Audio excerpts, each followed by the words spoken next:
Ahora, commencemos. El sol de la tarde del martes se filtraba por las ventanas de la firma de arquitectura de Matteo Caballero cuando su teléfono vibró con una alerta que destrozaría su mundo. La notification del Fitbit de Diego parpadeó en rojo en su pantalla, frecuencia cardíaca crítica, 187 LPM. Ubicación, Cal Bosque de Niebla 847, la casa de su abuelo. La taza de café de Matteo cayó al suelo, y la cerámica estaló sobre los planos que había estado revisando. Su mano temblaba mientras marcaba al 911. Su voz se mantuvo firme a pesar del terror que le oprimía el pecho. Mi hijo de 9 años, Diego Caballero. Su monitor de frecuencia cardíaca muestra nivel crítico. Cal Bosque de Niebla 847. Creo que ha pasado algo. No espero a que lo hicieran pregunta. Tomo su lavi salió corriendo. El trayecto desde el centro de Monterrey hasta los suburbios normalmente tomaba 40 minutos.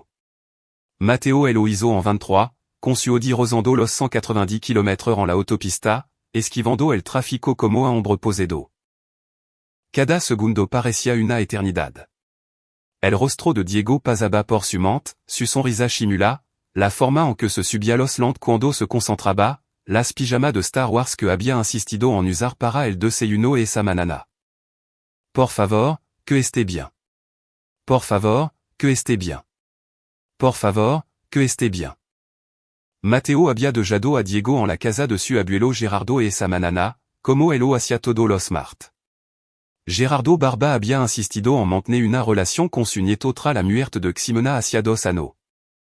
La difunta esposa de Matteo había sido la única hija de Gerardo, y el anciano parecía genuinamente devoto a Diego. Es importante que el niño conozca a la familia de su madre, había dicho Gerardo con elo que parecía una emoción sincera. La cale residencial apareció a la vista y la sangre de Matteo se heló. 3 ambulancia, 4 patrulla y elo que parecía ser el vehículo sin rotular de un detective estaban estacionado junto a la acera. Los vecinos observaban desde su jardín con las manos sobre la boca, alguno loraban. La Santa María de la escena del crimen acordonaba la propiedad. Matteo abandonó su auto en medio de la calle y corrió hacia la casa. Un oficial uniformado se interpuso en su camino con la mano en alto. Sonor, no puede pasar. Ese mi hijo, Diego Caballero. ¿Dónde está? El rostro del oficial pasó de la severidad a algo peor, lástima. Sonor Caballero. El detective Valdez necesita hablar con usted. Sonor, por favor. Tiene que prepararse. ¿Dónde está Diego? La voz de Matteo se quebró. Un tanto empujarlo, pero aparecieron 2 oficiales más. Un hombre de 1,50 años se acercó, con la plaza colgada del cinturón. Su rostro curtido cargaba con el peso de 30 años en la fuerza. Sonor Caballero, soit el detective David Valdez. Su hijo está vivo. Las rodillas de Matteo casi cedieron. ¿Dónde? Está siendo trasladado al Hospital Providencia. Sedado, pero estable. Sonor Caballero, la mandíbula de Valdez se tensó, no debería entrar. No puede verlo que encontramos. ¿Qué diablo pasó? Valdez miró hacia la casa y luego de vuelta a Matteo. Los ojos del detective eran duros, pero Matteo también vio algo más ahí. Asco, un asco crudo y apenas contenido. Encontramos a su hijo encerrado en una habitación insonorizada en el sótano. Una habitación en la que, Sonor Caballero. Encontramos cámara, equipo de grabación, archivo que datant de años. El mundo se inclinó. Matteo se aferró al brazo del detective para estabilizarse. ¿Qué está diciendo? Su hijo fut drogado. Muestra signo de trauma psicológico prolongado. Encontramos. Valdez sacó una libreta, le temblaba un poco la mano. Encontramos documentación, foto, video. Sonor Caballero, su sugro ha estado dirigiendo algún tipo de operación de recolección. Todavía estamos procesando la escena, pero lo que hemos encontrado hasta ahora indica que esto le va al menos una década ocurriendo. ¿Dónde está? ¿Dónde está Gerardo? Desapareció. Huyó antes que le garamo. Tenemos una orden de búsqueda. Pero. Valdés dio un passo más cerca, bajando la voz. Sonor caballero, en contramo evidencia que elo vincula con almeno otro cuatro nino en el área durante los últimos 15 años. Esto no se trataba solo de suijo. Ha estado haciendo esto durante ano, y no trabajaba solo. La vision de Mateo se nubló, no por las lágrimas esa le guerrian después, sino por una rabia tan pura y consumidora que se sentía como fuego en su vena. No actuaba solo? Encontramos registro de comunicación. Archivo encriptado que estamos intentando descifrar. Sonor caballero, necesito que vaya al hospital. Este con suijo. Tendremos que interrogarlo a en voz, pero por ahora. Quiero verlo. Sonor, le aconsejo firmemente. Muestramelo. Valdés elo estudió durant un largo momento y luego asintió lentamente. Sigam. Pero, sonor caballero, no podrá borrar esto de su mente. La casa Lucia normal por fura. Gerardo siempre la había mantenido impecable. Una casa colonial blanca con persiana azul, un césped bien cuidado, un tapete de bienvenida en la puerta principal. Mateo había estado adentro de cena de WC, cena familiar después de la muerte de Ximena, dia festivo, fiesta de cumpleaños para Diego. Como nunca se había dado cuenta? Bajaron al sótano. Al principio, parecía cualquier cuarto de jugo suburbano. Muble viejo, caja de decoración navideña, una polvorienta mesa de billar. Luego, Valdés elo levó a elo que parecía ser un cuarto de servicio. Adentro, oculta detrás de una pared falsa, había una puerta de acero con una cerradura electrónica. La puerta estaba abierta. Más allá, había una pesadilla. La habitación media quizá 3.5 por 3.5 metros, insonorizada con panel acústico en cada superficie. Una cama de hospital ocupaba una esquina, con las correas de sugestión onatada a los barandal. Había cámaras sobre trípode apuntando desde différents ángulos. Un equipo de computo con múltiples monitors cubría una pared, cuya pantalla mostraban elo que parecía ser un software de transmisión. Había archivro a elo largo de otra pared, con los cajones abiertos por los investigadores. Pero elo que le revolvió el estómago a Mateo fut la pared lena de fotografía. Docena de rostro de Nino, alguno sonriendo, otro aterrorizado, alguno con la mirada vacía por el trauma. Y allí, en la esquina inferior derecha, estaba Diego. En una foto que Mateo nunca había visto, usando ropa que no reconoció. ¿Cuánto tiempo? La voz de Mateo sonó distante para su propio oído. On no estamos seguros. Seguin las fecha más antiga que encontramos, posiblemente desde que tenía ese ano. Tres o cuatro ano. Très maldito ano de tarde de Marte. Un técnico forense salió de otra habitación había otra habitación, levando una laptop celada en una bolsa de evidencia. Détective, encontramos la lista de clientes. Dio mio, Valdés. Es extensa. Internacional. Mateo sintió que algo se rompía en su interior. Algo fundamental. El mundo que había conocido, el mundo en el que era un arquitecto exitoso, un buen padre, un hombre que seguía las reglas y creía en la justicia. Ese mundo había desaparecido. En su lugar, había surgido algo más oscuro, más afilado, más enfocado. Sonor caballero dijo Valdés con cuidado, observando el rostro de Mateo, c'est elo que está sintiendo en este momento, pero debe dejar que nosotros nos encarguemos de esto. Encontraremos a Gerardo Barba. Encontraremos a todos los involucrados. El sistema. El sistema? Mateo soltó una carcajada, un sonido como vidrio rompiéndose. El sistema que permitió que esto sucediera durante ano?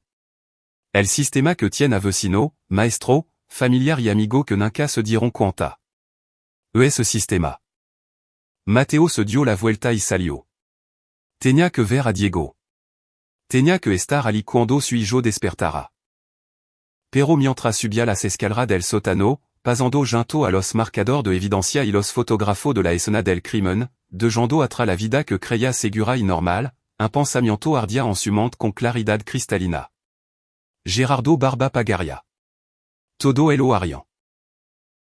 Mateo se aseguraría absolutamente de que, quando le legara la justicia, seria impartida por su propia mano. La sala de pediatria del Hospital Providencia olia a antiséptico y desesperación silenciosa. Mateo estaba sentado en una silla junto a la cama de Diego, sosteniendo la pequeña mano de su hijo, que desaparecía entre las suyas. El niño había sido sedado por el trauma, dijeron los médicos. Era mejor dejarlo descansar. Dejar que su cuerpo procesara las drogas que Gerardo le había dado. Dejar que su mente se refugiara de los horrores que había soportado. Diego se veía tan pequeño en la cama del hospital, con el rostro pálido contra la almohada blanca, ojos bajos su ojo cerrado y una vía intravenosa que le suministraba líquido en el brazo. Los monitor emission un pitido constant, rastreando los signos vital que, por fin, estaban estable. Mateo no había dormido, no había comido, no se había movido de esa silla en 18 horas. El detective Valdez apareció en el umbral a las 7 heures du matin con 2 tazas de café en las manos. Le ofreció una a Mateo, quien la tomó mecánicamente. Lo encontraron? Preguntó Mateo. No, pero el haremo Valdez acercó otra silla. Sin embargo, hemos avanzado en el caso. Los archivos encriptado. Senor Caballero, su sugro era parte de una red, una muy sofisticada. Estamos hablando de multiples perpetradores, distribución organizada, compradores internacional. El agar de Mateo se apretó alrededor de la taza de café. Nombre. No puedo compartir detalles de una investigación en curso. Nombre, David la voz de Mateo era plana, sin emoción. Había dejado atrás la rabia para adentrarse en algo más frío. Sabe que no me voy a quedar sentado esperando a que el sistema de justicia, quizá, posiblemente y con el tiempo, haga algo. Valdez se quedó calado por un momento. Cuando habló, su voz era baja. Oficialmente, le digo que se mantenga alejado de este caso. Oficialmente, cualquier interferencia podría poner en peligro la acusación. Y extraoficialmente. El detective sacó un papel doblado de su bolsillo y lo dejó sobre la mesa de noche. Extraoficialmente, he sido policía durante 32 años. Tengo una hija y he visto como mucho caso como este se desmoronan porque el abogado de alguien estaba mejor financiado que la justicia. Se puso de pie. Esa es una lista de personas a las que estamos investigando en relación con Gerardo Barba. Se me cayó de la libreta. Que torpe de mi parte. Mateo desdobló el papel después de que Valdez se fut. Cuatro nombres estaban escritos con la impecable caligrafía del detective. Gerardo Barba. Sospechoso principal. Fugitivo. Raúl Macias. Socio comercial. Paradro actual, desconocido. Carlos Fuentes. Comunicaciones encriptada encontrada. Enrique Garza. Transacción financiera vinculada. Debajo de los nombres había dirección, conocido asociado y lo que parecían ser de tal personal que Valdez no tenía derecho a compartir con un civil. Una enfermera entró para revisar los signos vital de Diego. Era joven, tal vez de unos 20 y tanto años, con ojos amables que miraban a Mateo con evidente compasión. Debería despertar en las próximas horas, dijo en voz baja. La psiquiatra pasará esta tarde. Gracias, la voz de Mateo sonó como la de un extraño. Después de que ella se fut, volvió a mirar la lista. Cuatro nombres. Cuatro hombres que habían participado en la destrucción de la vida de Nino, en la creación de un mercado para el horror, en convertir la inocencia en mercancía. La rabia que había sentido ella se había cristalizado en algo preciso. Mateo Caballero era arquitecto. Construía cosa, las diseñaba desde los cimientos hasta el techo, consideraba cada ángulo, cada punto de tensión, cada posible falla.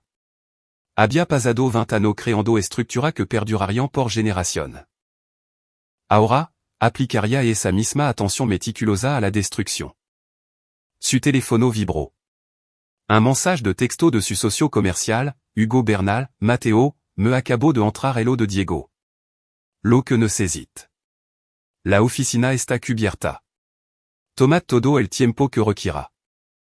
Mateo respondió, gracias. Quizá necesite pedir un permiso de ausencia. Una semana como mínimo. Tenía dia por enfermedad ahorrado. Tiempo de vacación acumulado. Hielo más importante, tenía recurso. Dinero de su exitosa firma, conexión en toda la comunidad empresarial de Monterrey, conocimiento de cómo funcionaban los sistemai, aún más importante, de cómo falaban. Pero primero, necesitaba información. Mateo abrió su laptop y comenzó a investigar. La vida de Gerardo Barba comenzó a desarrollar sans su pantalla. Registro público, propiedad, registro de empresa. El anciano se había jubilado hacia 5 años de construcción Barba Macias, una empresa de desarrollo comercial de tamaño mediano. Raúl Macias, su socio, había asumido las operaciones diarias. Interesante. Mateo indagó más. Construcción Barba Macias tenía proyecto por todo el norte de México, almacén, instalación de almacenamiento, propiedad comercial. La empresa era d'una absoluta de una docena de edificio y de otro más a través de subsidiarias de RL cruzó las dirección con las propiedad que Valdez había enumerado. Tres de ellos coincidían con ubicación de almacén propiedad de la constructora. No era una coincidencia. Carlos Fuentes aparecía en los registros comercial como el contador de la empresa desde hacia mucho tiempo. Enrique Garza figuraba como asesor legal. Los tres hombres, Macias, Fuentes, Garza, habían estado trabajando juntos durante más de 20 años. Mateo creó una hoja de cálculo, algo que siempre hacía al abordar proyecto complejo. Columna para nombre, dirección, socio conocido, activo, vulnerabilidad, fila para cada objetivo. La leno metódicamente, consumando de arquitecto organizando el caos en una estructura. Habían construido una red, habían utilizado la infraestructura de negocio legítimo para facilitar su crimen. Almacén que deberían haber contenido material de construcción, en su lugar, albergaban habitación como la del sótano de Gerardo. Dinero que debería haber fluido por los canal comercial normal, en su lugar, compraba silencio, sobornaba a testigo y financiaba su depravación. Habían sido inteligente, profesional, cuidadoso. Pero habían cometido un error crítico. Habían tocado al hijo de Mateo Caballero. Diego se movió en la cama, y un pequeño sonido escapó de su labio. Mateo inmediatamente dejó a un lado la laptop y volvió a tomar la mano de su hijo. Papa. Aquí estoy, campeón. Estoy justo aquí. Los ojos de Diego se abrieron parpadeando, desenfocado y confundido. ¿Dónde? ¿Dónde estoy? Está en el hospital. Ya está a salvo. El abuelo ya no puede hacerte daño. El rostro del niño se arrugó y comenzó a llorar. Soloso profundo y roto que sacudió su pequeño cuerpo. Mateo se subió a la cama del hospital, con cuidado de las vías intravenosa, y abrazó a su hijo. Emició sonido tranquilizador, le acarició el cabello a Diego, y le prometió una y otra vez que estaba a salvo, que todo había terminado, que nadie volvería a lastimarlo. Pero, por dentro, Mateo estaba haciendo promesa diferente. Promesa escrita con sangre y furia. Cuando Diego finalmente se quedó dormido de tanto llorar, Mateo volvió a su laptop. Tenía trabajo que hacer. La evaluación psiquiátrica tomó 3 días. 3 días de especialista haciendo el pregunta amable a Diego mientras Mateo observaba a través de un espejo de un solo lado, con las manos aprotadas en puño. 3 días de su hijo describiendo cosa que ninguém no debería saber, relatando experiencia que lo marcarían para siempre, susurrando sobre el cuarto especial del abuelo, los otro hombre que lo visitaban y los jugos de las cámaras. La Dra. Carolina Cantu, la psicóloga infantil asignada al caso, llamó a Mateo aparte al cuarto día. Tenía poco más de 40 años, una compostura profesional, pero Mateo podía ver la tensión alrededor de su ojo. Su hijo es notablement résilient dijo. Con terapia y con apoyo, puede recuperarse de esto. Pero señor Caballero, necesito que entienda que este sera un proceso largo. Ah no, probablemente, y habrá requeda. Estaré ahí para todo eso. Sé que lo estará. Pero también estoy preocupada por usted Carolina lo estudió con atención. Usted mismo está mostrando signos de trauma agudo. Lo que descubrió, lo que está procesando. Estoy bien. No está bien, y eso es comprensible. Ha considerado hablar con alguien usted también? El coordinador de servicio a las víctimas puede recomendarla a alguien. Agradezco la preocupación, Dra. Quand tu, pero en este momento, mi enfoque está en Diego. Él le entregó una tarjeta de todo modo. Cuando esté listo. Y, señor caballero. Cualquier cosa que esté pensando hacer, y el OVO en su ojo, et trabajado con suficiente sobreviviente de trauma como para reconocer esa mirada. Por favor, considérez que Diego ne s'hésita à su padre, no a un padre en prisión. Mateo tomó la tarjeta. Lo tendré en mente. Esa noche, después de que Diego fut dado de alta bajo la custodia de Mateo con una receta de medicamento contra la ansiedad y sesión de terapia 2 veces por semana, se fueron a casa, al loft de Mateo en el centro. Se había mudado ahí después de la muerte de Ximena, incapaz de quedarse en la casa familiar con su recuerdo. Ahora, agradecía que el edificio tuviera seguridad, portro, cámara y un vestíbulo. Ya había instalado cerradura adicional en su puerta. Manana, contrataría a un consultor de seguridad para actualizar todo el sistema. Diego estuvo calado en el camino a casa, mirando por la ventana. Mateo no lo presionó para que hablara. La terapeuta había dicho que lo dejará procesar a su propio ritmo, que creará un entorno seguro donde se sentirá en control. Después de una cena sencilla a macarón con queso, el favorito de Diego, Oncapena el tocó Mateo instaló a su hijo en la habitación de invitado que ya había convertido en un cuarto de Nino en toda regla. Poster de Star Wars en las paredes, set de Lego en los estantes, un PlayStation que Mateo había comprado hacia 3 meses para los fin de semana que le tocaba la custodia. Papa. La voz de Diego era apenas un susurro. Va a encontrar al abuelo? Mateo se sentó en el bord de la cama. La policía lo está buscando.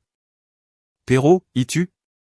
Mateo miró a su hijo, a este niño de 9 años que había sobrevivido a Aurora, que había sido traicionado por su familia, y que, de alguna manera, todavía tenía la claridad de hacer la pregunta que importaba.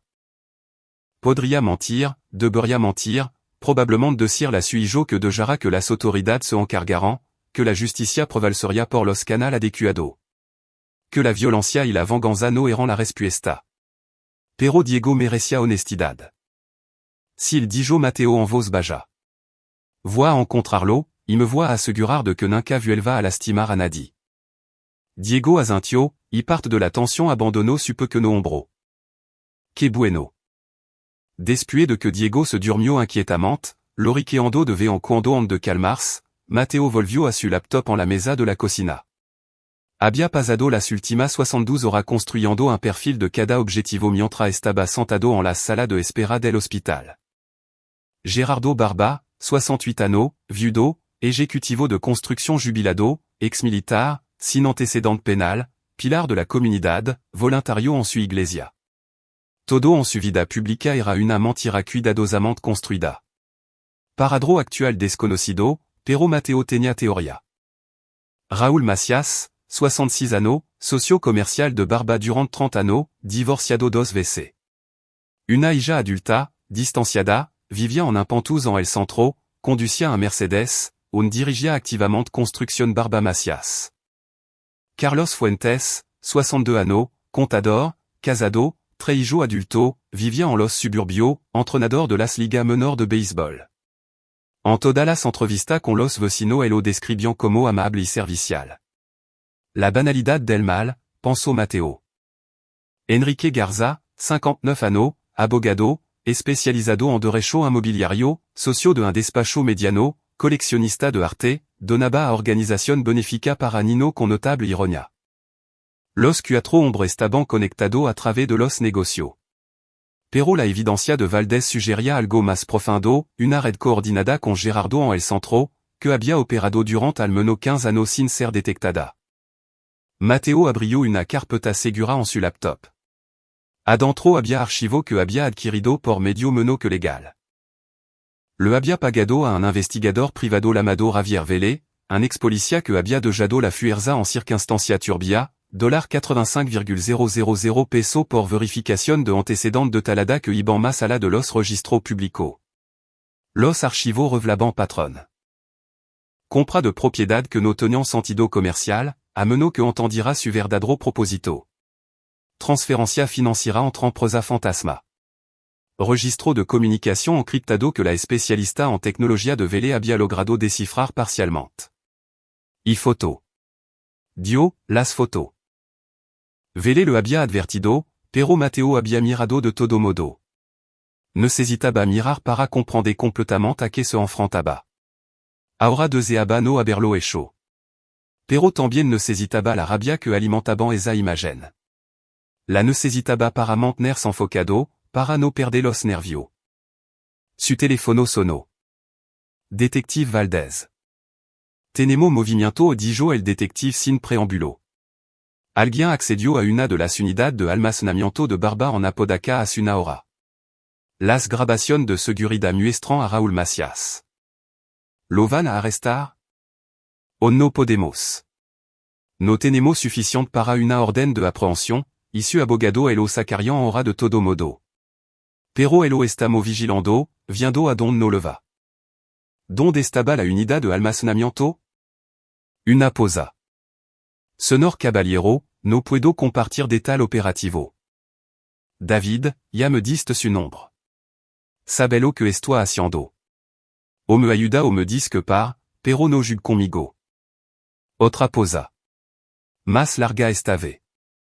Unidad 247 en bodega de seguridad Apodaca. Pero, Mateo, si has una estupidez. No me atraparan. Colgó onde que Valdez pudiera responder. Mateo buscó los registros de propiedad de bodega de seguridad Apodaca. Las instalación tenían 300 unidades. Sin saber cuál le pertenecía a Barba, los alquileres estarían bajo nombre corporativo.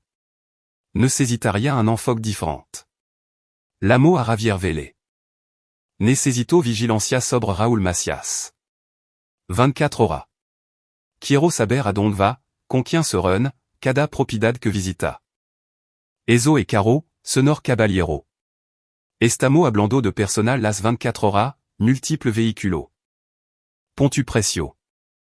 250,000 pesos por la primera semana. Hecho. Empieza manana por la manana. Y, Javier, necesito que esto si discreto. Si Macias sospecha que elo están siguiendo. Levo haciendo esto 20 años. No se dará cuenta. Después de colgar, Mateo revisó a Diego nuevamente. Seguía dormido, aunque su rostro se veía perturbado incluso en reposo. Mateo apartó suavemente el cabello de la frente de su hijo, con cuidado de no despertarlo. Voy a arreglar esto o susurró. Te lo prometo. Regresó a la cocina y abrió un nuevo documento en su laptop. En la parte superior, escribió plan operativo. Debajo de eso, comenzó a escribir. Los arquitectos creaban plano, esquema de talado que tenían en cuenta cada elemento, cada contingencia, cada posible punto de falla. Lo que Mateo estaba diciendo ahora no era un edificio, sino el desmantelamiento sistemático de las vidas de cuatro hombres. Sería metódico, paciente, preciso, y le mostraría exactamente lo que pasaba cuando destruía el mundo de un padre. El plan comenzó a tomar forma. Era elegante a su manera. Cruel, sí, e ilegal, absolutamente, pero con una cierta belleza arquitectónica en su estructura. Cada acción se basaría en la anterior, creando presión, forzando error, colapsando sur el cuidadosamente construida de adentro hacia afuera. Para cuando la luz del amanecer se filtró por las ventanas de su loft, Mateo había llenado 12 páginas con nota, diagrama y contingencia. Estaba exhausto, pero con la mente clara y enfocado. Había pasado su carrera construyendo cosa. Ahora, demostraría ser igualmente hábil para derribarla. Mateo preparó café y vio salir el sol sobre Monterrey. En algún lugar a la afuera, Gerardo Barba estaba escondido. Raúl Macias dormía en su pentouse, probablemente despreocupado, confiado en su abogado, en su dinero y en su anneau de salir con la suya con eso horror. Fuentes y Garza probablemente estaban en su casa suburbana, arropando a su propio hijo en la cama sin un rastro de ironia. Creyant que estaban a salvo. Creyant que habían cubierto su vela. Creyant que, incluso si atrapaban a Gerardo, se habian es lado es lo suficiente como para evitar las consecuencias. Estaban equivocado.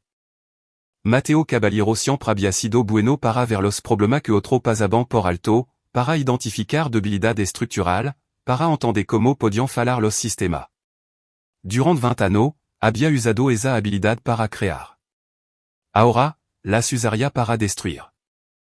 Sacó su teléfono y comenzó a hacer la mada. Tenía recursos que movilizar, persona que contratar, las bases por asentar. La primera fase comenzaría hoy. Gerardo Barba y sus socios habían pasado años construyendo su red, convencido de que eran intocables. Mateo le mostraría qu'en fragile era real su estructura. Javier Vélez l'amo 2 dia después con supprimer informe. Macias est predecible. Maneja a la oficina toda las manana a las 7h30. Almuerza en el mismo lugar italiano del centro 3 veces por semana. Va a un gimnasio en la zona Val Los Marti Juve. ¿Qué es después del trabajo? Ahí es donde se pone interesante. Anoche, condujo hasta Apodaca, dio dos vueltas alrededor de las instalaciones de bodega de seguridad, pero no entró. Luego se reunió con Carlos Fuentes en una cafetería en San Nicolás. Hablaron durant 40 minutos. Ambos se veían estresados. Están entrando en pánico, probablemente con Barba prófugo y los policías olfateando. Están tratando de averiguar qué tan expuesto están.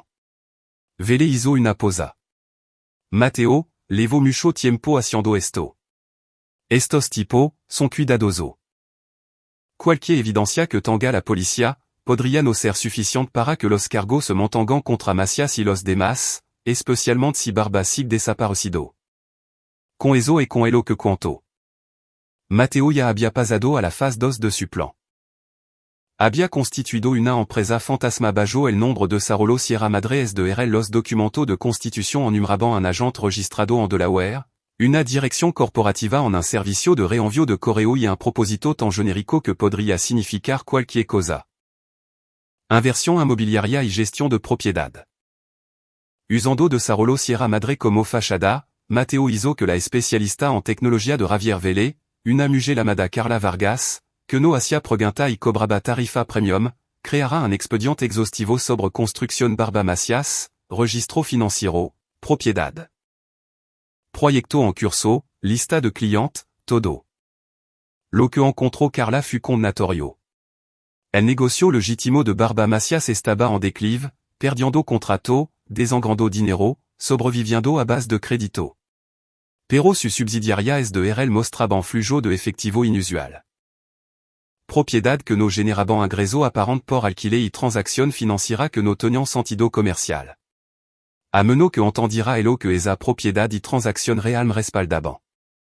Mateo estaba sentado en su oficina del centro, con la puerta cerrada con llave, estudiando los análisis financieros forenses esparcidos sobre su escritorio. Diego estaba en la escuela, en su primer día de regreso, con una terapeuta disponible para cualquier llamada y con adaptación especial. Todos los instintos de Mateo le habían gritado que mantuviera a su hijo en casa, que él educara él mismo, que él envolvira en protección hasta que el mundo volviera a ser seguro. Pero la DRA. Cantu había sido firme. Diego necesitaba normalidad, necesitaba rutina, necesitaba reclamar su vida en lugar de esconderse de ella. Así que Mateo elo había levado a la escuela y esa manana, elo había acompañado a su salón, se había reunido con el director y el consejero, y había dejado absolutamente claro que a su hijo solo se le permitiría salir con él o con las personas preaprobadas de una lista. Incluso había contratado a un consultor de seguridad, Dario Ruiz, ex-agente de inteligencia, para llevar a cabo una evaluación de amenaza de la escuela. Está siendo paranoico le había dicho el director gentilmente.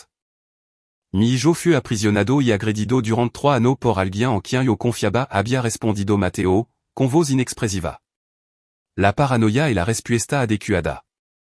Ahora, con Diego a salvo en la escuela y el calendario de Mateo despejado para la semana, podía concentrarse en el trabajo que tenía entre manos. Abrió un mapa de las propiedades de Barba Macias. 12 almacenes, 8 edificios comercial, 3 instalaciones de almacenamiento, la mayoría agrupada en área industrial. Apodaca, Santa Catarina, Escobedo. Area donde los vehículos extraños y los horarios irregulares no llamarían la atención. Mateo ya había conducido frente a C2Els. Desde el exterior, parecían legítima, cerca de mala ciclónica, seguridad básica, evidencia ocasional de actividad comercial, pero el tomó nota de la ubicación de las cámaras, los puntos de acceso y los patrones de tráfico. Un almacén en particular había llamado su atención. Una instalación en Escobedo registrada a nombre de una subsidiaria llamada Inmobiliaria Bosque de Niebla SDRL. El registro corporativo incluía a Gerardo Barba como miembro administrador, pero el agente registrado era el despacho de abogado de Enrique Garza. Bosque de Niebla, como la cal donde estaba la casa de Gerardo. Mateo sacó imagen satelital del almacén.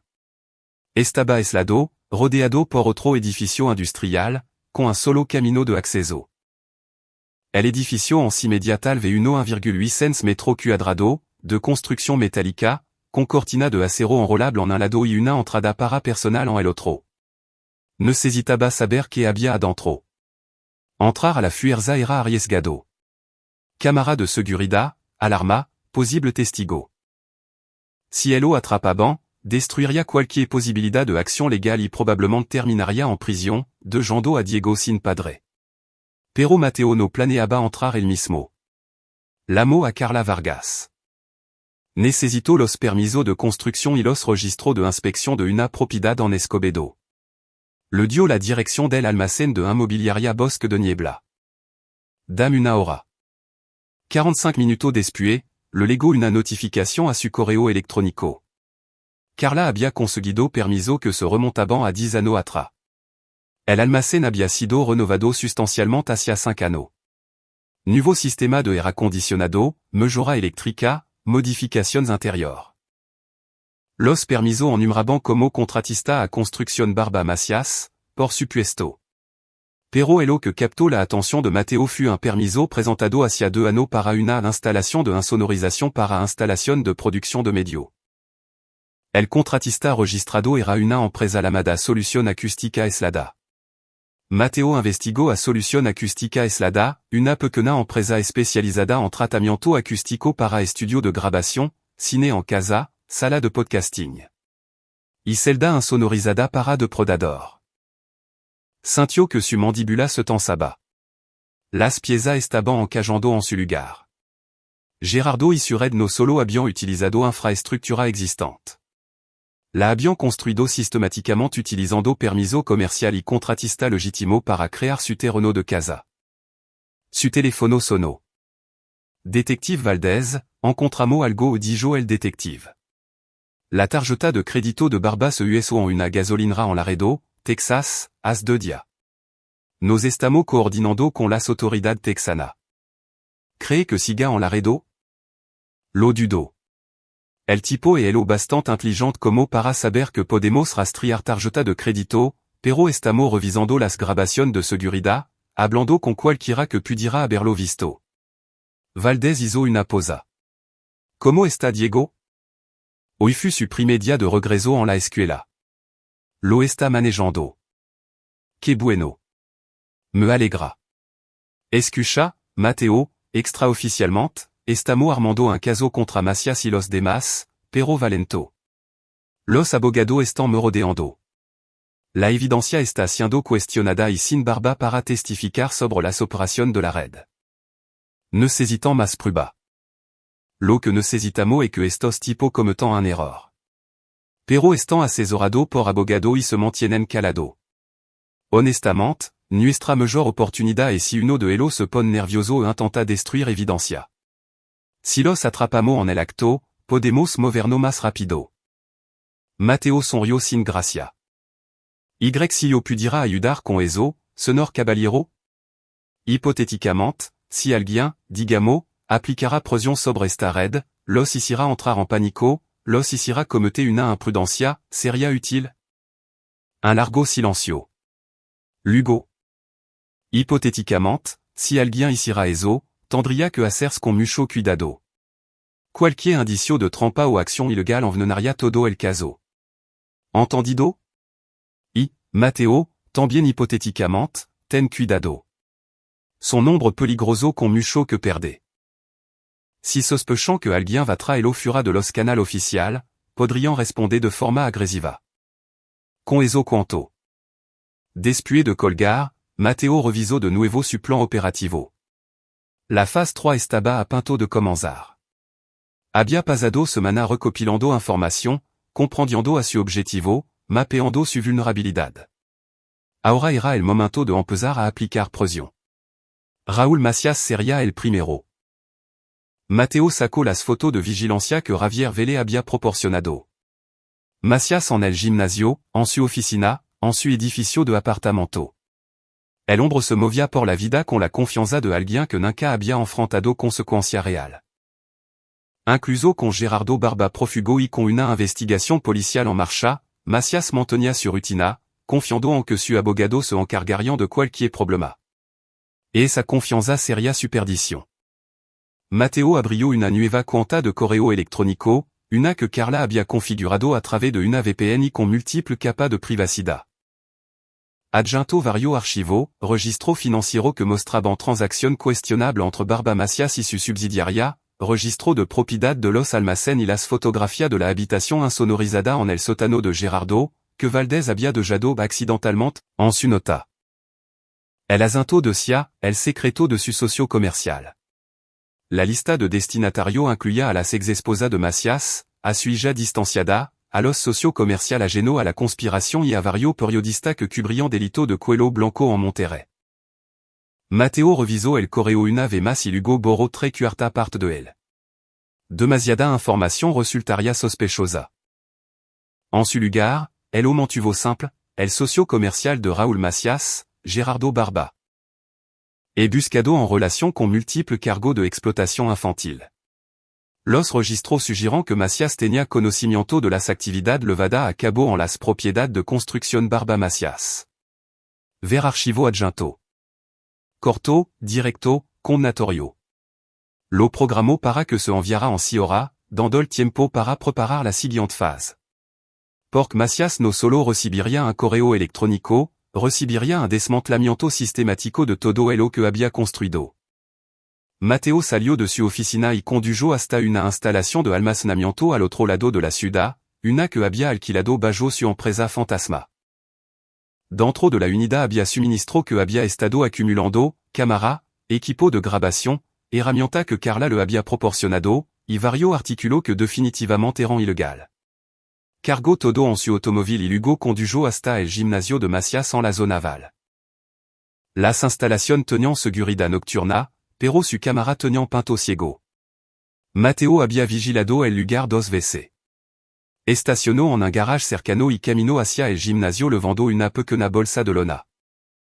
Los vestidores estaban en el sótano, accesible a través de una entrada lateral que rara vez era monitoreada. Mateo se escabuló dentro durant la hora pico de la tarde, cuando docena de miembros entraban y salían. Localizó el casillero de Macias, el número 237, el lugar de estacionamiento asignado coincidía con el número, instaló una pequeña cámara dentro de la rejilla de ventilación ubicada sobre él. La cámara estaba conectada a un transmisor celular. Enviaría foto cada vez que detectara movimiento. ¿Por qué? Porque Mateo sabía algo que la policía ignoraba. La vigilancia de Javier Vélez había notado que Macias se detenía en su casillero del gimnasio después de cada entrenamiento, pero nunca levaba una bolsa de gimnasio para entrar o salir, lo que significaba que lo estaba utilizando como un punto de entrega para algo. Probablemente, comunicación con la red. Teléfono desechable, mensage encriptado, instrucción. El tipo de cosa que quería mantener le jour de tu casa y de tu oficina. Mateo terminó de instalar la cámara y salió por el mismo lugar por el que había entrado. Toda la operación tomó 12 minutos. De vuelta en su auto, comprobó la transmisión de la cámara en su teléfono. Ángulo perfecto. Ahora solo tenía que esperar a que Macias hiciera su próximo movimiento, lo cual, si la comprensión que Mateo tenía de la psicología humana era correcta, ocurriría muy pronto después de que se enviara aquel correo masivo. Condujo a casa y encontró a Diego sentado en la mesa de la cocina haciendo la tarea. Una niña llamada Doña Margarita, una maestra jubilada a la que Mateo había investigado a fondo, estaba sentada cerca de él con un libro. Hola, campeón, Como te fut en la escuela? Diego se encogio de hombro, sin levantar la vista de su hoja de ejercicio de matematica. Bien, supongo. Solo bien. Alguno nino me hacían preguntas sobre por qué falté. Doña Margarita dijo que no tenía que responder sino quería. Mateo le lanzó a la ninra una mirada de agradecimiento. Así es. Nunca tiene que hablar de hello sino quiere. Pero, papa. Diego finalement levantó la vista, con los ojos serio de traduculante.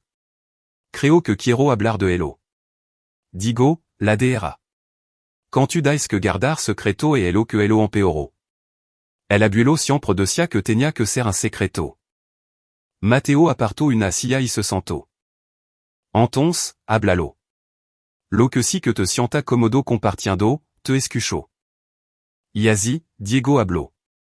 Composa vacilante al principio, luego con creciente confianza sobre los otronino que había visto en el cuarto especial del abuelo, sobre los hombres que hello visitaban, sobre las cosas que decían y hacían. Mateo escuchó, con las manos apretada bajo la mesa donde Diego no podía verla. Su rostro se mantenía cuidadosamente neutral, incluso mientras la rabia y el dolor lo desgaraban por dentro. Escuchó porque su hijo no necesitaba hablar, no necesitaba reclamar su historia, no necesitaba saber que sería escuchado y que le creerían. Cuando Diego terminó, Mateo lo abrazó fuerte. Gracias por confiar en mí para contarme esto. Era increíblemente valiente. ¿Le va a decir a la policía? Cada palabra. Le ayudará a armar su caso. Pero, por dentro, Mateo estaba pensando en el casillero de Raúl Macias, en el correo electrónico programado para enviar 104 horas, en las transmisiones de las cámaras y los registros financieros, y en la trampa cuidadosamente construida que estaba a punto de activarse. La policía armaría su caso a través de los canales legales. Mateo construiría algo completamente diferente. Et esa noche, después de que Diego se fut a la cama, Mateo se sentó en la oficina de su casa monitoreando multiples pantalas. La cámara del casillero de Macias no mostraba nada aún. El correo estaba programado para enviarse a la medianoche. El equipo de vigilancia de Javier Vélez estaba posicionado fuera del edificio de apartamento de Macias. El teléfono de Mateo mostró un mensage de la DRA. Quand tu, la session de Diego Manana est à las 3 heures de l'après-midi. Me gustaría hablar con usted después sobre su progreso. El le respondió, allí estaré. Otro mensage. Este era de Carla Vargas. Puis d'entrar en la red doméstica de Macias. Quiere acceso. Los dedos de Mateo vacilaron sobre el teclado.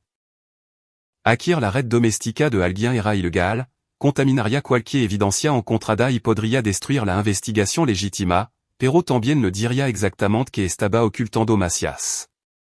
Escribió, sí, manda las credenciales. 30 segundos después, su laptop sonó al recibir un archivo encriptado que contenía los detalles de acceso a la red. Mateo lo abrió y se encontró mirando el sistema de seguridad de la casa de Macias con 4 cámaras, sala de estar, recámara, puerta principal y garage, toda conectada a internet y toda accesible. Mateo navegó por el sistema hasta encontrar grabación almacenada. Macias vivía solo, por elo que las cámaras captaban su momento privado, llamada telefónica, sesión de computadora a alta hora de la noche, visita de socio. Mateo encontró grabación de hacia 2 noches. Macias caminaba de un lado a otro en su sala de estar hablando por teléfono, claramente agitado. Mateo no podía escuchar el audio, las cámaras de seguridad no grababan sonido, pero el langage corporal de Macias gritaba vestre. Luego, à las 11h47 du soir, llegó un visitante, Carlos Fuentes, el contador. Los dos hombres se sentaron en la sala de Macias durant casi una hora, ambos con aspecto de estar preocupado. En un momento dado, Fuentes sacó una laptop y le mostró a Macias algo en la pantalla. Mateo observó cómo su expresión pasaba de la preocupación al terror. Sabiendo que la investigación se estaba cerrando sobre él. Estaban tratando de averiguar cómo protegerse. Perfecto. A la medianoche, se envió el correo programado de Mateo. Observó cómo aparecían las confirmaciones de entrega digital. Las ex-esposa de Macias, su hija, su socio comercial y los periodistas, todo recibiron el mensaje simultanéamente. La phase 3 había comenzado. Ahora solo tenía que esperar a que Macias entrara en pánico. La respuesta llegó más rápido de lo que Mateo había anticipado. A las 2h17 du matin, los sensores de movimiento en el casillero de Macias activaron la cámara oculta. El teléfono de Mateo vibró con una alerta. Abrió la transmisión. Macias, vestido con pantalón de pan y una sudadera con capucha a pesar de que el gimnasio estaba cerrado, estaba usando una lave para acceder a su casillero.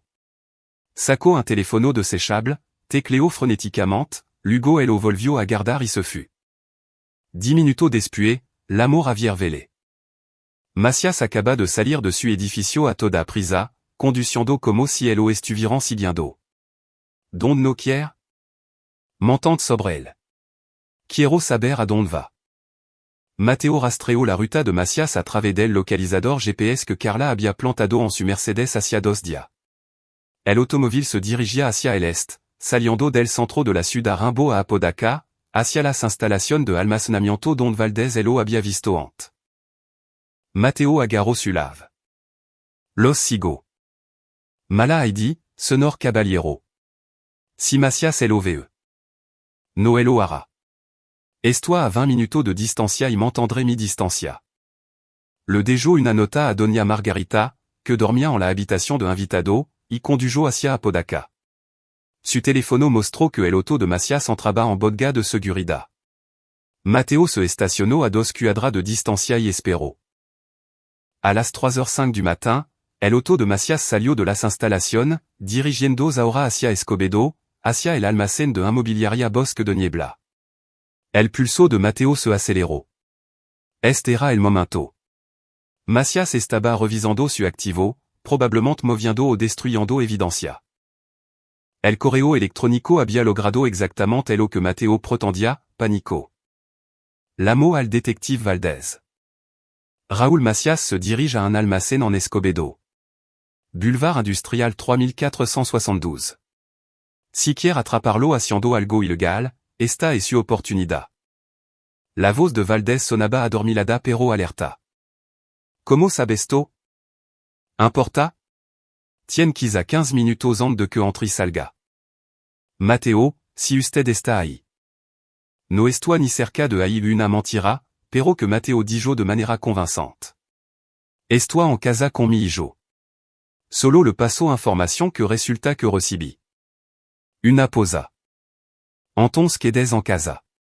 No se acerca a ese lugar. Si Macias está destruyendo evidencia, necesitamos una observación limpia. Cualquier contaminación. Lo entiendo. Mateo colgó y condujo hasta quedar a 3 cuadras del almacén.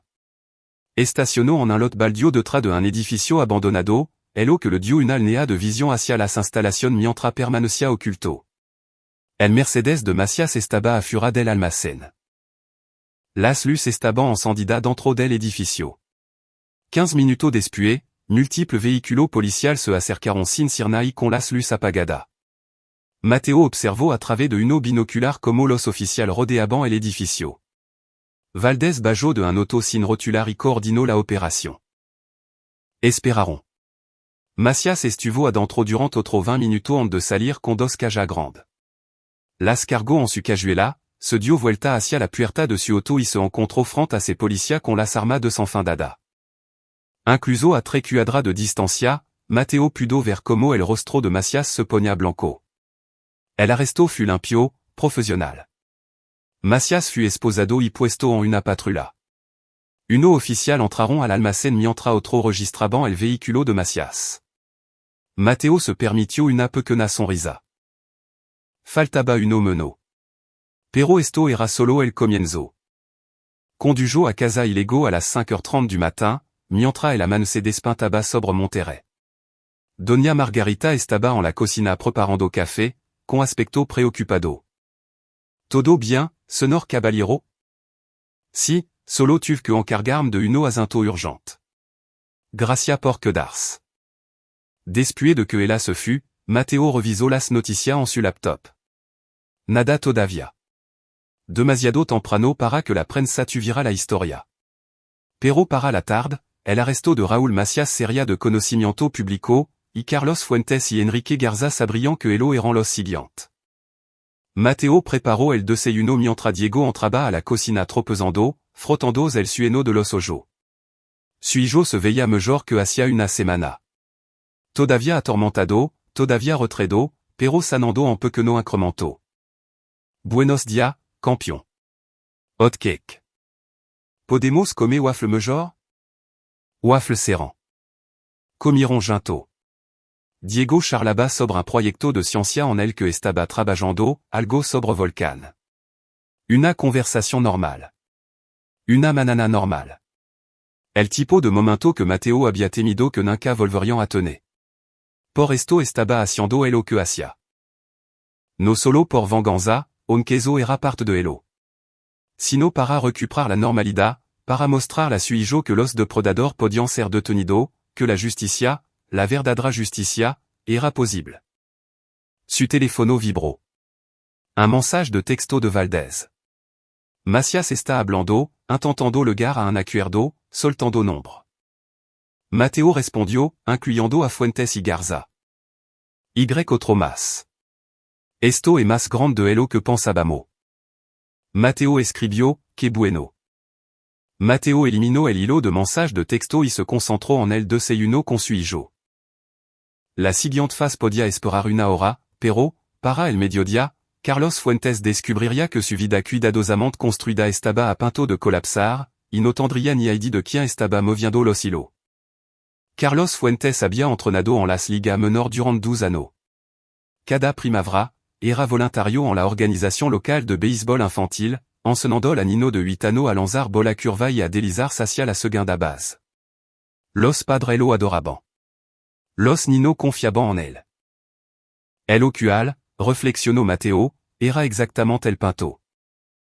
Estaba sentado en su auto frente al despacho contable de Fuentes en San Nicolás, observando a través de los cristal polarizado como el hombre llegaba al trabajo a las 8h30 du matin, levando un maltin y una taza de café, luciendo como cualquier otro profesionista de los suburbios comenzando su día. Fuentes no tenía idea de que su socio comercial había sido arrestado si orante. No tenía idea de que la policía estaba obteniendo en ese momento orden de registro para su archivo financiero. No tenía idea de que su cómoda y cuidadosamente mantenida vida estaba a punto de ser destruida. Mateo había pasado la semana anterior aprendiendo todo sobre Carlos Fuentes. El hombre era meticuloso, mantenía registro de talado, seguía rutina, rara vez se desviaba de su patrón. Levaba 34 años casado con su esposa Telma. Treillo, todo exitoso, todo viviendo fuera del estado, una hipoteca pagada, un automóvil razonable, una vida de clase media que gritaba normalidad. Pero Mateo tenía acceso a la vida oculta de Fuentes gracias a los análisis forenses digital de Carla, una cuenta secreta en el extranjero. Archivo encriptado en la computadora de su trabajo y comunicación con Gerardo Barba que usaban langage codificado pero que obviamente coordinaban algo ilegal. La pregunta era como exponer a Fuentes sin alertarlo de que alguien estaba cazando activamente a la red. El arresto de Macias lograría eso naturalmente. Fuentes se daría cuenta de que las paredes se estaban cerrando, pero Mateo quería acelerar su pánico, forzar error y crear oportunidad para que la policía recopilara evidencia. Su teléfono vibró. Un mensaje de Javier Vélez. Fuentes acaba de recibir una llamada, se veía alterado, salió a toda prisa de su oficina. Mateo encendió el auto y lo siguió a distancia mientras el sedán de Fuentes salía del estacionamiento.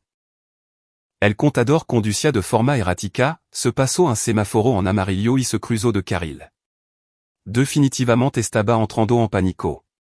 Fuentes se dirigió a una instalación de almacenamiento comercial en Guadalupe, una que Mateo no había visto en los registros de propiedad. Interesante. Un alquiler privado no conectado con Barba Macias. Mateo se estacionó y observó a través de los binoculares como Fuentes accedía a una unidad en el segundo piso, permaneciendo adentro durante 15 minutos antes de salir con la bolsa de una laptop y lo que parecía ser un disco duro portátil. Evidencia. Fuentes estaba recolectando evidencia, probablemente planeando destruirla antes de que la policía tocara a su puerta. Mateo llamó a Valdez. Fuentes está en Maxi Bodga en Guadalupe. Unida 247. Está sacando equipo de computo. Como elo. Olvidlo. Todavía no podemos actuar. No tenemos una orden de registro para esa ubicación. Entonces consiga una. No funciona tan rápido, Mateo. Necesitamos cosa probable, la firma de un juez. Entonces le daré una cosa probable. Mateo colgó y se acercó a las instalaciones de almacenamiento API. El auto de Fuentes seguía allí, el hombre probablemente estaba vaciando la unidad. Mateo sacó su teléfono y activó la aplicación de grabación de voz. Camino hasta la unidad 247 y tocó firmemente. Fuentes abrió la puerta, tenía el rostro pálido y los ojos muy abiertos. ¿Quién es usted? Señor Fuentes, mi nombre es Mateo Caballero. Mi hijo Diego fut agredido por Gerardo Barba durante 3 años. Pensé que tal vez quería saber que Raúl Macías fut arrestado esta mañana y le está dando nombre a la policía. Mucho nombre. El rostro de Fuentes pasó de pálido a ceniciento. No sé de qué me está hablando. Si sabe. Y la policía también lo sabe. En este preciso momento están obteniendo orden de cateo para su casa, su oficina, esta unidad de almacenamiento, para todo lo que ha construido y todo lo que ha ocultado. Todo va a salir a la luz. Tienen que irse. Esto es propiedad privada. Ya me voy, pero primero quería mirarlo a los ojos. Quería ver qué clase de hombre facilita el abuso infantil. Mateo dio un paso más cerca y bajó la voz hasta alcanzar una calma mortal. Mi hijo tenía 9 años. 9. Y usted ayudó a Gerardo Barba a hacer eso. A Fuentes le temblaban las manos. Detrás de él, Mateo podía ver caja con archivo, equipo de computo y disco duro externo. Yo nunca. Yo no. Guárdeselo para su abogado. Lo va a necesitar. Mateo se dio la vuelta y se alejó, con el teléfono todavía grabando. Había capturado la reacción de Fuentes, su presencia en una unidad de almacenamiento conectada con el caso y su obvio conocimiento sobre el arresto de Macías. No era suficiente para condenarlo, pero sí era suficiente como cosa probable. Llamó a Valdés desde su auto. Fuentes está en esa unidad de almacenamiento ahora mismo, moviendo evidencia activamente. Hablé con él, le mencioné el arresto de Macías. Está en pánico. Si se mueve ahora. Lo amenazó. Le informé sobre information disponible publiquement y le dije lo que le hizo a mi hijo. Una posa. Quedes ahí. No se le acerque de nuevo. Le llamó en 20 minutos. Mateo esperó en su auto, observando la entrada de las instalaciones.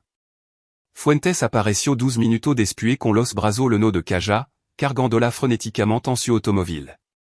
Hizo 3 viajes, moviéndose con la urgencia desesperada de un hombre que sabía que su tiempo se agotaba. En el cuarto viaje, le garon las patrullas bloqueando la salida. Fuentes dejó caer la caja que le vaba y los archivos se esparcieron por el pavimento. Miró a su alrededor con desesperación, vio que los oficiales se acercaban y, en efecto, eco a correr.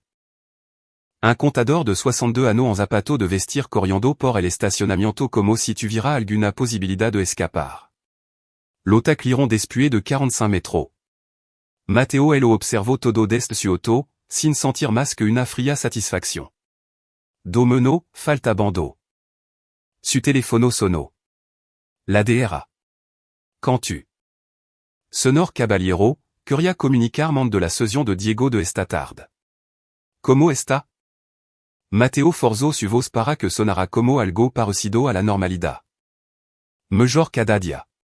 Todavía tiene pesadilla, pero está hablando más y se está abriendo. Eso es bueno. ¿Y usted? Sé que ha tenido que lidiar con su propio trauma mientras lo apoya a él. Lo estoy manejando. ¿De verdad? Porque el consejero de la escuela mencionó que parecía distraído cuando dejaba a Diego. Y he visto las noticias sobre los arrestos relacionados con el caso de su suegro. Esto debe estar removiendo mucha emoción. Así es. Pero estoy lidiando con él de manera apropiada. Un silencio complice. Sonor Caballero, et trabajado con sobreviviente de trauma durante 20 años. Puedo reconocer cuando alguien canaliza su dolor hacia el enojo y usa el exceso de actividad para evitar procesar su duelo. E una respuesta común, pero no es sostenible. Agradezco su preocupación, Dra. Cantu, pero en este momento, mi hijo necesita que esté enfocado. Puedo procesar mi propio sentimiento después. Solo le pido que tenga cuidado, por favor. Diego necesita a su padre. Asegures de estar ahí para él. Lo estaré. Después de colgar, Mateo se quedó sentado en su auto y se permitió sentirlo. La rabia, el dolor, la culpa aplastante de haber pasado por alto 3 años del abuso que sufría su hijo, de haber confiado en Gerardo Barba, de haber dejado a Diego pasar las tardes de los martes en esa casa y de nunca haber notado la señal. La Dra. Cantu tenía razón. Estaba canalizando todo hacia la acción, hacia la destrucción sistemática de los hombres que habían lastimado a su hijo. Porque detener significaba sentir, y sentir significaba ahogarse. Pero no podía detener son. No hasta que esto terminara. Mateo condujo para recoger a Diego de la escuela, forzándolos a interpretar el papel de un padre normal. Fueron a terapia junto, Diego habló sobre su miedo y recuerdo mientras Mateo le sostenía la mano y le daba consuelo. Después, la Dra. Cantu llamó a Mateo aparte. Esta logrando un progreso notable. El hecho de que se sienta lo suficientemente seguro para hablar sobre su trauma es algo enorme. Siga haciendo lo que está haciendo, brindel estabilidad, consistencia y apoyo. Lo haré. Y. Sonor Caballero, considérez hablar con alguien usted también. Carga con un peso tremendo. Mateo asintió, sabiendo que no lo haría. Oh no. No hasta que Gerardo Barba y todos los que lo habían ayudado fueron destruidos. Esa noche, se dio a conocer la noticia sobre el arresto de Carlos Fuentes. Los medios locaux publicaron historia sobre la red de explotación infantil, la investigación policial se expande. Se esperan más arresto. Enrique Garza estaría viendo eso reportage. Sabría que tanto Macías como Fuentes habían sido arrestado. Entendería que él era el siguiente. La pregunta era que iba a hacer al respecto. Mateo revisó las imágenes de vigilancia del despacho de abogado de Garza. El abogado se había ido temprano del trabajo, algo inusual en él. El equipo de Javier Vélez informó que Garza había conducido a su casa en la carretera nacional y no había salido desde entonces. O se estaba escondiendo o estaba planeando algo. Mateo necesitaba saber cuál de las dos opciones era. Llamó a Carla. Puis d'entrar en la red doméstica de Garza? Ya esto adentro. ¿Qué necesita? Acceso a su computadora. Quiero saber qué está haciendo. Dame una hora. Mientras esperaba, Mateo le preparó la cena a Diego, espagueti con albondiga. Comida reconfortante. Comieron juntos mientras miraban un documental de naturaleza. Diego se acurrucó al lado de Mateo en el sofá, relajándolos gradualmente en la seguridad de la rutina. Estos eran los momentos que importaban. No la venganza, no la satisfacción de ver caer a los depredador. Solo esto, su hijo sanando y volviendo a confiar en él. Pero la venganza era lo que hacía posible estos momentos. Garantizaba que continuarían sin que la sombra de Gerardo Barba y su red se cernira sobre él. Después de que Diego se fut a dormir, la laptop de Mateo sonó. Carla le había enviado las credenciales de acceso a la computadora de la casa de Garza. Mateo inició sesión de forma remota y se encontró mirando un escritorio como de despacho legal. Garza estaba trabajando activamente, tenía múltiples ventanas abiertas, documento legal, expediente de caso, su correo electrónico. Y una ventana particularmente interesante, un foro de la Darknet. Mateo apretó los puños. Garza estaba en un foro discutiendo sobre servicio de reubicación, eliminación de evidencia y plan de contingencia para exposición legal. Estaba tratando de huir. Mateo tomó captura de pantalla de todo y se las envió a Valdés con un mensage simple, Garza está planeando huir. Nuevas ahora o él lo perdrá. La respuesta llegó de inmediato. Yame le Adlante. Orden firmada a una hora. No movemo a su ubicación en 30 minutos. Huira si sab que vienan en camino. Noelo sabra. Somos buenos en esto. Mateo observó la actividad de la pantalla de Garza a través del acceso remoto. El abogado era metódico, eliminaba archivo, borraba su historial de navegación y se preparaba para desaparecer. À las 10h47 du soir, la pantalla de Garza cambió de repente. Abrió una página de noticia que mostraba la cobertura en vivo de las patrullas rodeando su casa. Mateo vio a través del acceso remoto como Garza tecleaba mensajes frenéticamente, trataba de acceder a archivo encriptado e intentaba borrar su disco duro. Entonces, la pantalla se puso en negro. La policía había irrumpido en la casa. Enrique Garza estaba acabado. Tres arresto en 2 días.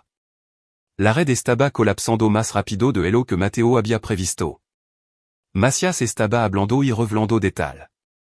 A Fuentes lo habían atrapado con las pruebas. Garza había sido detenido mientras destruía archivo activamente. Todo lo que quedaba era encontrar a Gerardo Barba, el hombre que lo había empezado todo, el hombre que había lastimado a Diego, el hombre que merecía lo peor de lo que Mateo había planeado. Mateo sabía exactamente dónde buscar. Gerardo Barba se estaba escondiendo a plena vista.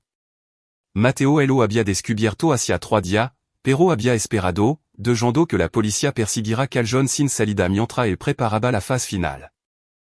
El cargo de la gasolinera en Laredo había sido una distracción, una tarjeta usada deliberadamente para enviar a los investigadores en la dirección equivocada. Pero Mateo conocía a Gerardo mejor que la policía. Sabía que el exmilitar no huiría luego de su territorio conocido, que no abandonaría todo lo que había construido sin un plan para recuperarlo. El gran avance había surgido del estudio de los registros de propiedad. Gerardo no solo era dueño de su casa en los suburbios. Poseía otra 4 propiedad en Nuevo León y en estados vecinos bajo varias sociedades de RL. Una era el almacén en Escobedo. Otra era un edificio comercial en Ciudad Victoria. La tercera era una propiedad de alquiler en Saltillo. La cuarta era una cabana en la Sierra de Arteaga, comprada a través de una corporación disuelta hacia 10 años. El tipo de propiedad que no aparecería en una búsqueda superficial y que requería una contabilidad forense profunda para ser descubierta. Mateo había conducido por ali 2 veces para confirmar su sospecha, marca fresca de neumático en la entrada, humo saliendo de la chimenea y movimiento detrás de las cortinas. Gerardo estaba ahí. La pregunta era que iba a hacer al respecto. Mateo podía llamar a Valdez y dejar que la policía se encargara del arresto, algo limpio, legal y apropiado. Gerardo enfrentaría un juicio, probablemente pasaría el resto de su vida en prisión, recibiendo justicia a través del sistema. O Mateo podía encargarse el mismo. Había pasado 3 semanas orquestando la destrucción de la red de Gerardo usando método legal o ilegal, manipulando eventos para asegurar el máximo daño a todos los involucrados. Pero Gerardo Barba merecía algo más personal. Mateo preparó una mochila con equipo de campamento, provisión y equipo que Carla había adquirido a través de canal que no hacían pregunta. Le dijo a doña Margarita que se iría por 2 días en un viaje de negocio, hizo los arreglos para el cuidado de Diego y condujo hacia la sierra. La cabana estaba a 24 kilómetros del pueblo más cercano, y se legaba por un camino de terracería que se volvía traicionero en invierno. Era principio de noviembre, por el que la nieve espolvoreaba los picos y el air se sentía cortante por el frío. Mateo estacionó a 1,5 kilómetros de distancia y caminó, acercándose desde la línea de árbol. A través de los binoculares, confirmó la presencia de Gerardo. El anciano pasó frente a una ventana, y se veía más delgado de lo que Mateo recordaba. Atormentado. Que bueno. Mateo montó su campamento en el bosque con una línea de visión despejada hacia la cabana. Tenía comida para 3 días, un saco de dormir abrigado, equipo para monitorear los movimientos de Gerardo y un plan que aseguraría que el anciano pagara por todo lo que había hecho. La primera noche, Mateo se limitó a observar. Gerardo se movía por la cabana como un fantasma, apenas comía, bebía en exceso y caminaba de un lado a otro. El hombre sabía que su red había sido destruida, que su antiguo socio estaba bajo custodia y que su mundo se había derrumbado. Pero no sabia que Mateo iba por él. Al segundo día, Mateo se acercó más. Desactivó el generador de la cabana a las 2 heures du matin, sumiéndola en la oscuridad. Gerardo salió con una linterna para investigar, y Mateo aprovechó la oportunidad para colocar cámara alrededor de la propiedad. Cuando Gerardo volvió a entrar, Mateo restableció la energía. El anciano asumiría que fue una falla mecánica. No sospecharía de la vigilancia. Mateo regresó a su campamento y revisó las grabaciones. Las cámaras mostraban a Gerardo bebiendo, llorando y ocasionalmente hablando solo. En un momento dado, se arrodilló junto a la chimenea y pareció rezar. Mateo no sintió ninguna lástima. Al tercer día, hizo su movimiento. Al amanecer, Mateo se acercó a la cabana directamente. Tocó la puerta con autoridad y calma. Gerardo abrió con una pistola en la mano, pero bajó el brazo en cuanto vio a Mateo. Tu. Yo. La policía no está aquí. Solo somos tú y yo. Mateo entró sin invitación. El interior de la cabana era austero, meuble sencillo, provisión y evidencia de alguien viviendo en el exilio. Quiero saber por qué. Gerardo retrocedió, olvidando de la pistola que tenía en la mano. No lo entiende. Entonces explícamelo. Mi hijo pasó 3 años en tu sótano. Explica eso. Estoy enfermo, la voz de Gerardo se quebró. Siempre he estado enfermo. Traté de luchar contra ello.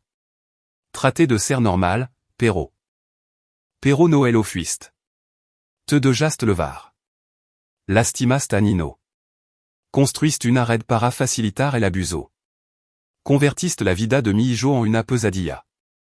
La voz de Mateo conservaba una calma sepulcral. Estar enfermo no excusa lo que hiciste. Lo sé.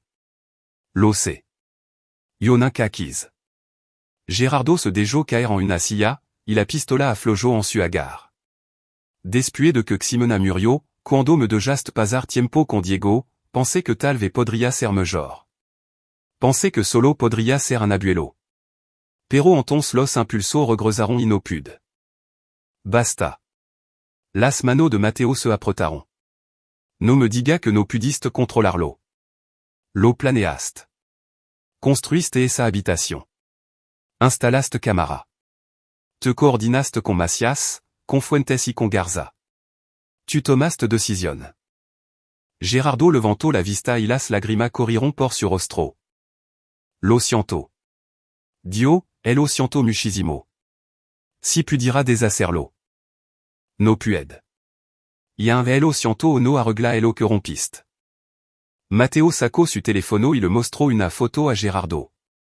Diego en el hospital, sedado, destrozado. Esto es lo que hicieron tu decisión. Mi hijo se despierta gritando. Se estremece cuando los adultos lo tocan. Tiene 9 años y le tiene terror al mundo. Gerardo hundió el rostro entre las manos, sollozando. Mateo no sentía nada más que una fría rabia. Ese hombre no merecía derramar lágrima. No merecía ninguna compasión. Solo merecía lo que Mateo había planeado. Esto es lo que va a pasar, dijo Mateo en voz baja. Va a confesar. Todo. Cada Nino, cada miembro de tu red, cada ubicación, cada detal. Va a dar a la policía suficiente evidencia para desmantelar todo lo que construiste. Me van a matar en la cárcel. Lo sé. Eso es el punto Mateo dio un paso más cerca. Pero primero me va a contar todo a mí. Quiero saber que le pasó a mi hijo, cada detal. Y Hugo va a escribirlo, lo va a firmar y me lo va a entregar. Y si no lo hago. Mateo sacó su propia arma, un cuchillo que Carla le había proporcionado, irrastreable, afilado. Entonces me aseguraré de que sufran de morir, y la policía encontrará tu cuerpo con evidencia que apuntará hacia los socios de tu red. Asumirán que Macías, Fuentes o Garza ordenaron tu muerte para mantenerte calado. De cualquier manera, no va a bajar vivo de esta montana, pero tu elige que tan difícil será esa muerte. Gerardo miró fijamente el cuchillo, luego el rostro de Mateo y vio la verdad ahí. Mateo Caballero había venido preparado para matar. que quiere saber? Susurró Gerardo. Yazi, Matteo hizo hablar a Gerardo. Lo hizo relatar cada tarde de Marthe, cada momento en esa habitación insonorizada, cada violación a la inocencia de Diego.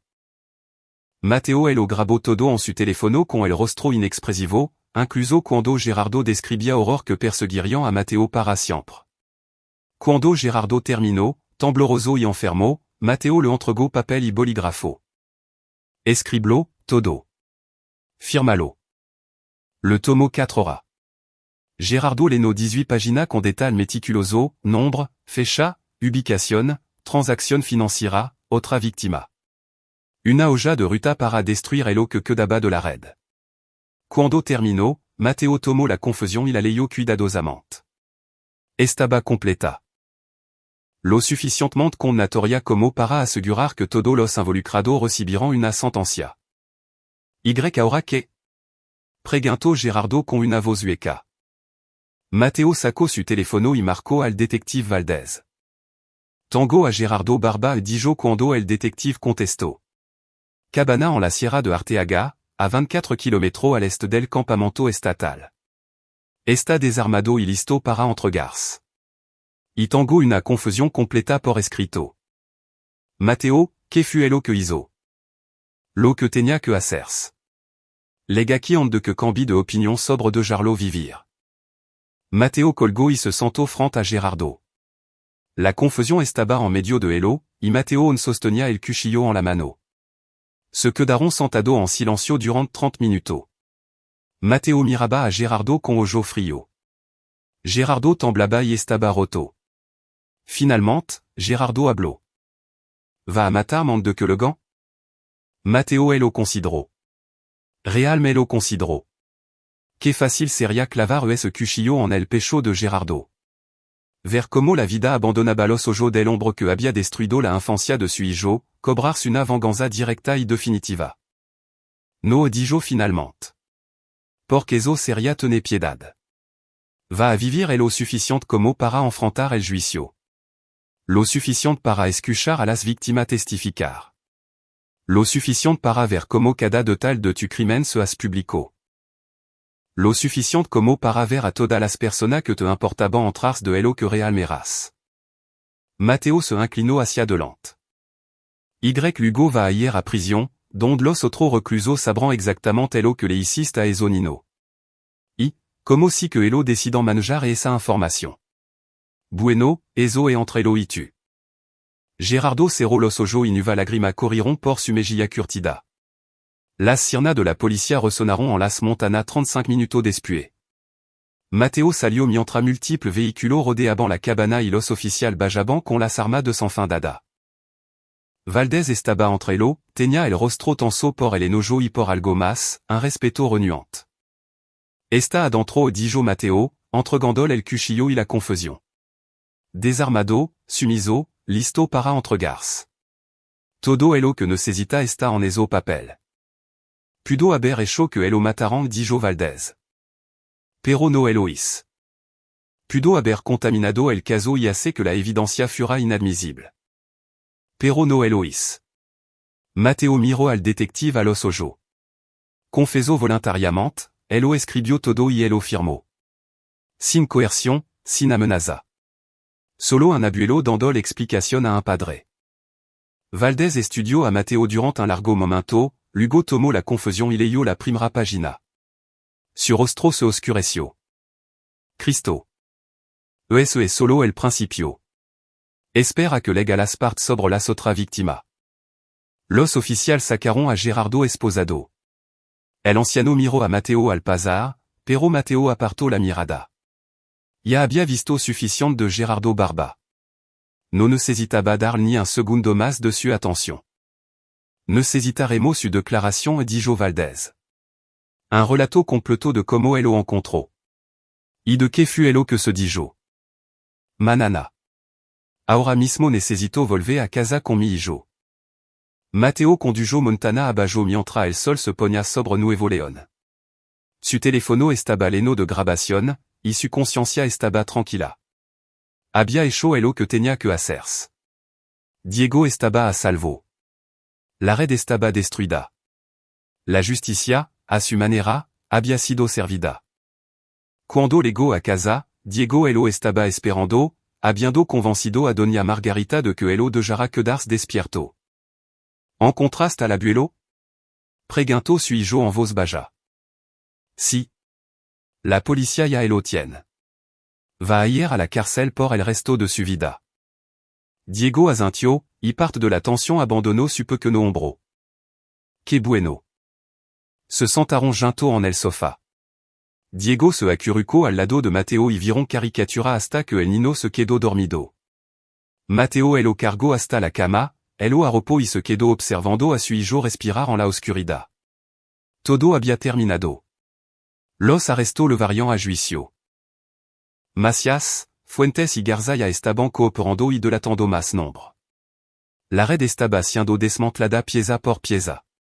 Más víctimas estaban dando un paso al frente. La magnitud completa de lo que Gerardo y su socio habían hecho estaba saliendo a la luz pública. Y a través de todo esto, Mateo se había asegurado de que cada paso hacia la justicia hubiera sido impulsado, instigado y cuidadosamente orquestado. La policía creía que elo habían armado el caso. Los fiscal creían que elo habían recopilado las pruebas. Pero Mateo sabía la verdad. Él había creado las condiciones para su éxito, había aplicado presión en los momentos exactos, y había hecho que la red colapsara desde adentro. La DRA. Quand tu probablement diría que todavía estaba evadiendo su propio trauma, todavía canalizando su duelo hacia la acción. Tal vez tuviera razón. Pero Mateo había logrado lo que se propuso. Protegió a su hijo, destruyó a los monstruos que elo habían lastimado y se aseguró de que el legado de Gerardo Barba no fuera más que una vergüenza. Eso era suficiente. Por ahora, eso era suficiente. Regresó a la sala y abrió su laptop. Los archivos que Carla había recopilado estaban en carpeta encriptada. Evidencia que no podía entregar a la policía porque se había obtenido ilegalmente, pero evidencia al fin y al cabo. Mateo la copió toda en varios discos y los almacenó en diferentes ubicaciones. Aseguró en caso de que el caso legal flaqueara, una herramienta para ejercer presión por si alguien involucrado intentaba escapar de la justicia. Luego, eliminó los archivos original de su laptop, borró el historial de navegación y eliminó cualquier rastro de su investigación extralegale. En elo que a cualquiera le concernía puede probar, Mateo Caballero solo había sido un padre preocupado que había cooperado con la policía. Nada más. Su teléfono vibró. Un mensaje de la DRA. Quand tu, sis las noticias sobre la captura de Gerardo Barba. ¿Cómo elo está levando? Mateo le respondió, aliviado. Listo para concentrarme en sanar. Que bueno. Agendemos una sesión para usted la próxima semana. Solo usted. Sin Diego. E hora de procesar su propia experiencia. Lo pensaré. Por favor, hágalo. Ha sido fuerte por su hijo. Ahora sí fuerte por usted mismo. Mateo bajó su teléfono y miró alrededor de su loft. La vida que había construido. El hogar que había creado. La seguridad que había establecido para Diego. El mañana traería más desafío. La terapia de Diego continuaría. Los juicios se desarrollarían. La atención de los medios sería intrusiva.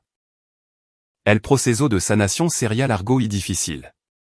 Pero esta noche, por primera vez en semana, Mateo Caballero se permitió sentir algo más que rabia.